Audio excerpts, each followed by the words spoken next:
Alright, I moved the two boxes at the really top down so you could see them all together. There's going to be 5 boxes in this final stack, I guess. I reorganized the engines just a little bit. You can see everything is placed in their correct place. So let's get started. Begin with this one. So this guy put Fragile all over their box. It's got some fancy tape there. It's very light. I'm not really sure what it is. I'm sure someone will correct me with how I pronounced fragile. Some people say fragile. It's whatever. Let's open this up.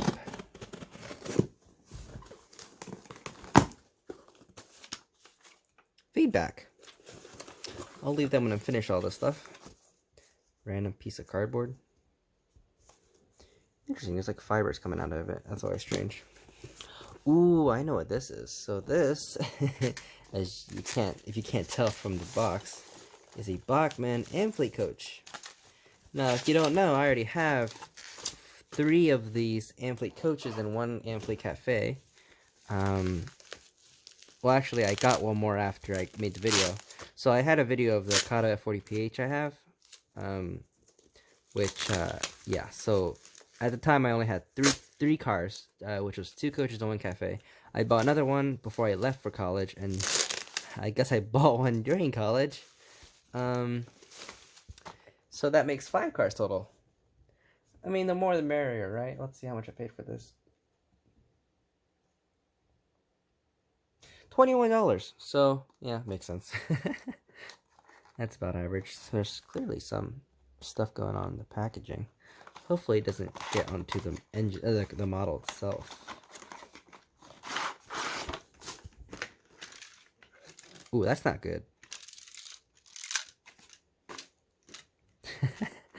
I hope you can hear that. That's not good news at all. But it looks brand new.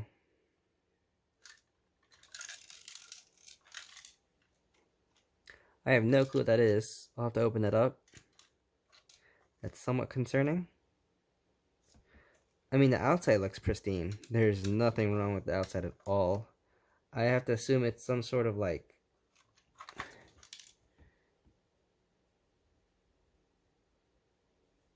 Oh, actually, you know what? This window is missing. You should be able to see like there's like a little bit of a shine. That's a window that's there. This one's just missing entirely. Okay, well, there you go. That explains it. Oh, this one's also missing. Cool stuff. So 2 windows are missing. They're probably just rattling inside, so that's not a big issue. It will need work, though, like always. Put it aside. Move this away. Next up, over here. So you can see they had a real time packaging this thing. My God. So it looks like this box wasn't big enough, so they taped. They just surgeried another box and just taped it together to extend it. Always an interesting idea. Ooh, fun.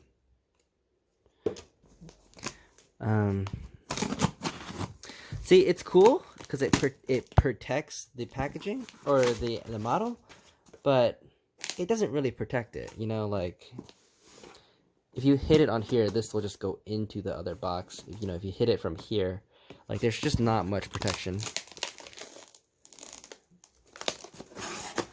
It's not ideal, put it that way. It's better than nothing. It's better than just having the model protrude from the side, but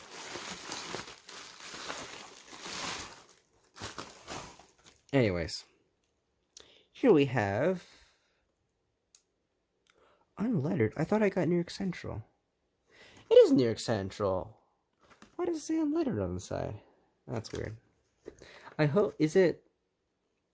Oh, you know what? Did someone letter it by hand, or was it? I thought it was. I thought the listing. I don't know. I thought the listing said it was done.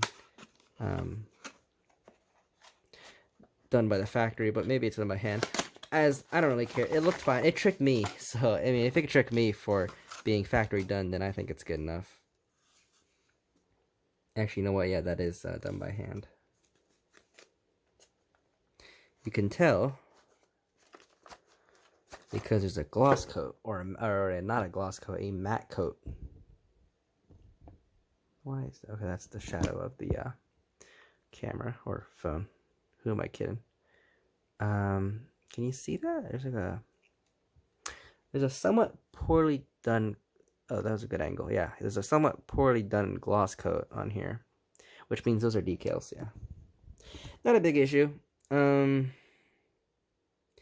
whoever did these details, it's kind of. I mean, like, these are all wonky.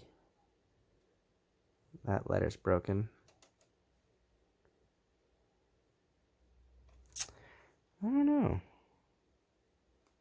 I don't know how I feel about this.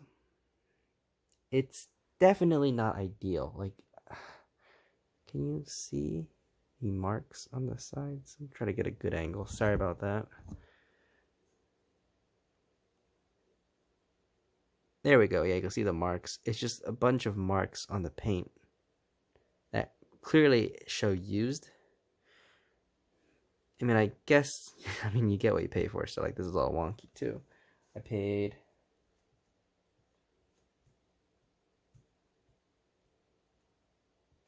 $16.99 for the car itself, which is a good deal, I guess. Dang. So the reason I bought this was I was going to paint my Santa Fe baggage car into New York Central colors anyways. So I figured if I bought this, I wouldn't have to do that. I wouldn't have to spend money on decals and etc. But this is not really this is not done to a satisfaction as I thought it would be. So I don't know. I mean, if I'm gonna repaint this, I might as well just repaint the Santa Fe one. So, like, anyways, I'll put this aside. I'll think about it. Still a cool model. From far away, it looks fine, so it's not a big deal. All right, this one I'm very excited for. This is a Train World product. Now, I have heard issues with their quality control lately. Apparently, people are getting damaged products, and it's not due to shipping. Apparently, people are thinking that they are just selling like used items, or maybe they're buying products that were returned by someone and they didn't check if the returned item was actually pristine or not. But either way, people are having issues with the quality of Train World items, which is always curious. Anyways, I bought, looks like 2 things, and put that aside for now. You can see real quick down there the catalog they always bring, or not catalog, but rather the little advertisement they always have. I always like looking at these kind of things. Not many good deals, but whatever. Ooh, right, I forgot about this. I bought a sound card decoder. I swore by not using these, but I wanted to add lights to I wanted to add lights to a rider car, like a marker light, or like a flashing march light at the end of my my Santa Fe rider car. And I figured if I'm gonna add a decoder to add the flashing lights in there anyways, might as well get a sound card decoder. Anyways, I got this thing. This thing was only $89. $89 for a GG1 is an absolute steal with sound. These Bachmann ones, I've done a lot of research on these. They're definitely not the most accurate GG1s on the market. I would say BLI outdoes them completely. However, they are much better than the Mahana ones, / IHC, / Rivarossi, and Tyco, and whatever else made these. So, and for $89 with sound, I mean, you really can't beat that. Here's some ladders. I presume these are for the cab, and therefore, if you want to traverse tighter curves, I would assume. And look at that. That looks really nice. So I'm really hoping that this is a pristine model.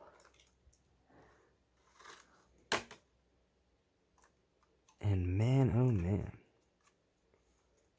That is pretty cool.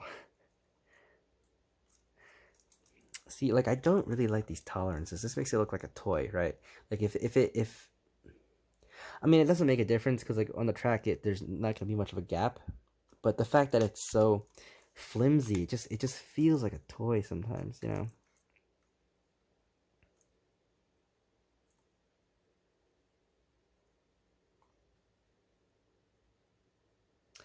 I don't know if this was test run, but it looks like it's been run before. If you look,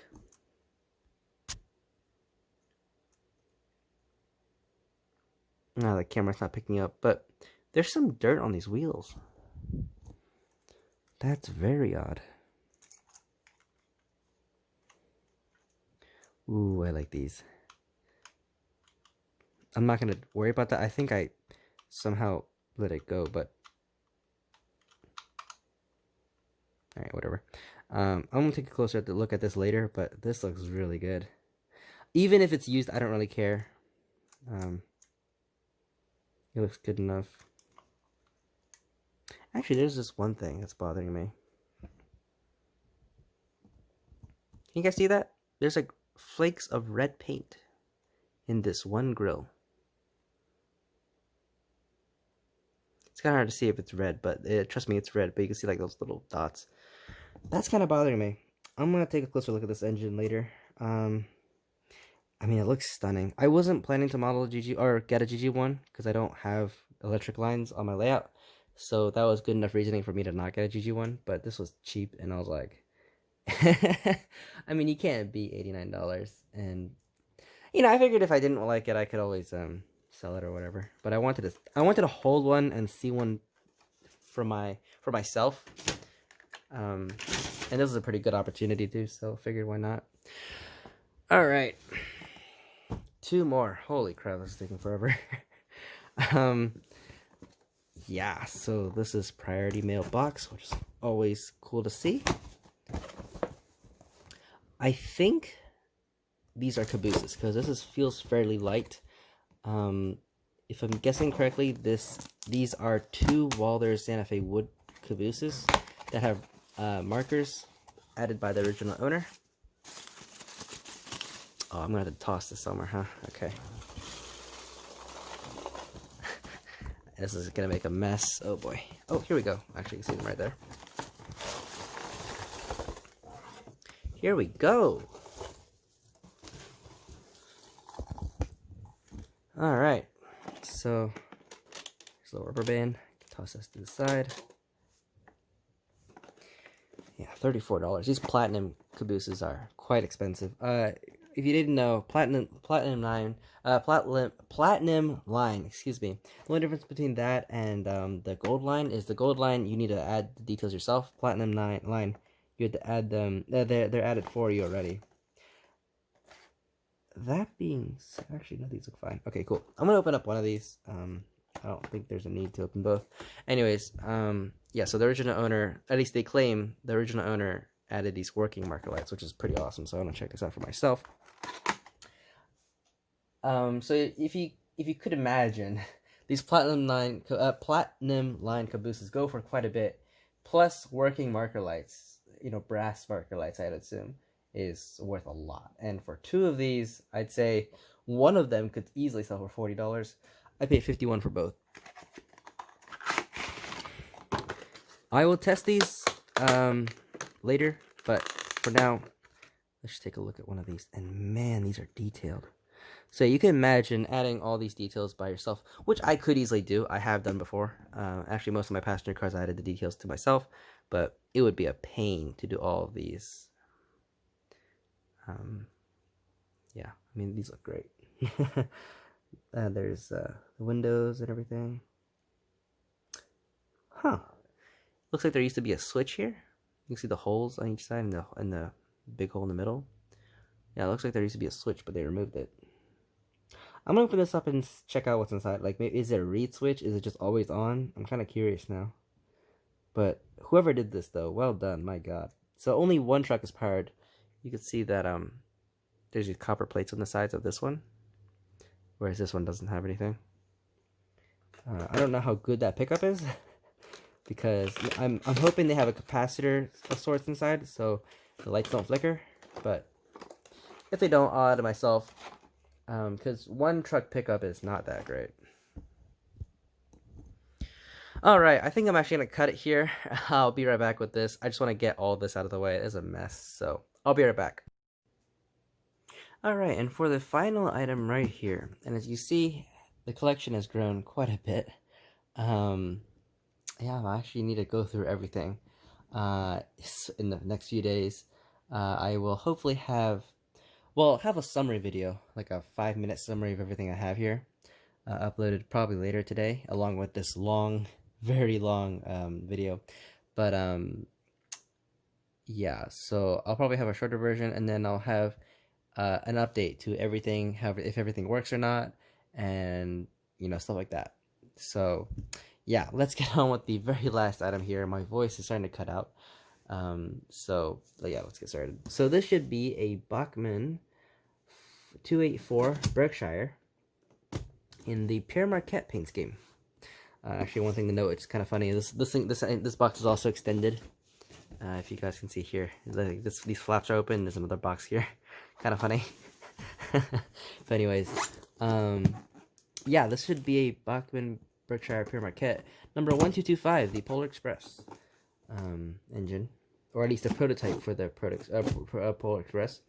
So the reason I got this was honestly just because it was cheap. I already have the Berkshires I wanted, which were the nickel plate road Berkshires, and they're made by Pro 2000, which I'd argue are better Berkshires than the Bachmann ones, and far better than the MTH ones, which basically look like toys. The Bachmann ones also look good, but I don't know, the Walthers one definitely look better. They have more detail and everything. The Bachmann ones are slightly more toy-like, but for the value, they're fairly good. So the reason I got this, I don't even model the Pure Marquette. I don't even like the Pure Marquette. It was cheap. It was $52, my bad. It said it was not running, so I was really curious about that. I've always wanted to kind of own a Bachmann Berkshire, because they were kind of cool looking. So, yeah. What does it say? Address 3 runs poorly. Okay, well, that's interesting, and my light just went out. As you can see, I'm working with some not so great stuff here. Anyways, so here's the Pure Marquette. See, the thing is, what threw me off is it looks fine from the outside, so I'm not really sure why it would run poorly. That's the reason I wanted to get it. Also because it's $51, as I've noted before already. There does seem to be some like paint splatter on the sides and whatnot, so it is definitely not in a new condition. You see, it's covered in dirt. So let's begin with the tender here.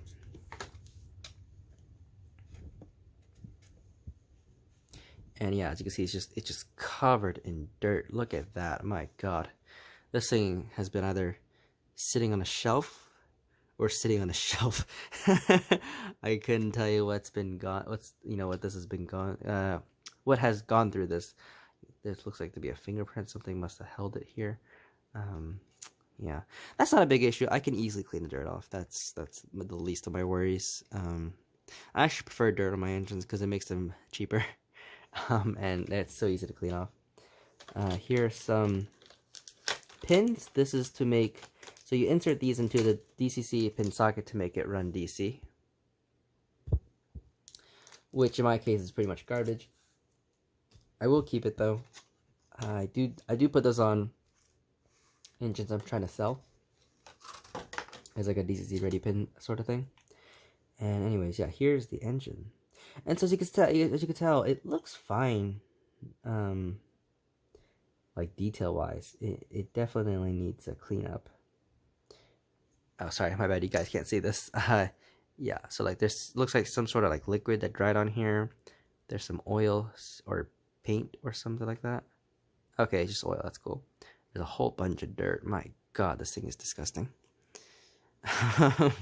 So, from being used to looking at the Pro 2000 Berkshires, this is definitely far more bare in detail. I mean, there's just nothing underneath here. It's just, empty. And this is just so, it's two-dimensional, if that makes any sense. And it's just very lacking in detail, which is not a bad thing. I think this looks perfectly fine. I think it actually looks great. This engine's beautiful. And yeah, this is what I was talking about, the paint splatter. You can see somehow some guy must have gotten like white paint from like a brush or something. It's splattered all over the side. I'm hoping it's easy to get rid of, so that's the reason I kind of bid it on this thing. So that's the thing, the mechanism, I mean, it feels fine. I mean, I can't really learn much from doing this. But I'm very excited to test this thing. It looks like it should be a fine model for $51. I mean, it's a steal, I think, quite frankly, if it runs at all. But yeah. All right, cool. And oh yeah, just a quick note: the fact that I can't spin this freely means that the axle or the axle gear is not broken or not cracked, which is a good sign. So, anyways, I think it might just need some lube or whatever, but I'll let you know the details in a few days once I've taken apart, or likely taken apart all these engines and done some quick fixes. Like this should be a quick fix. This I'm just curious. I just want to see the insides. Why there was a switch, but why was there a place for a switch but no switch? My best guess is the owner removed the switches, but why? Like, did they replace it with a better switch, like a reed switch, or just remove it altogether? This I need to repair some details, and like that brass Omaha 060, I want to see if the decoder works, what kind of decoder it is, does the CAN motor work, or does the open frame motor work, etc. The Bachmann 280, I want to see if it works, and it's just a whole bunch of things. I'm just very curious, and I definitely want to go through these things. But for now, I think I'm going to call it here. Let's just put the Berkshire right there. Everything to the side. And that's the collection. So, I'm actually quite happy. There's a lot of projects here I'm really excited for. I'm really hoping I have enough time to work on all these. But I'm going to call it quits here. I hope you guys enjoyed, and I'll see you guys next time. All right, bye.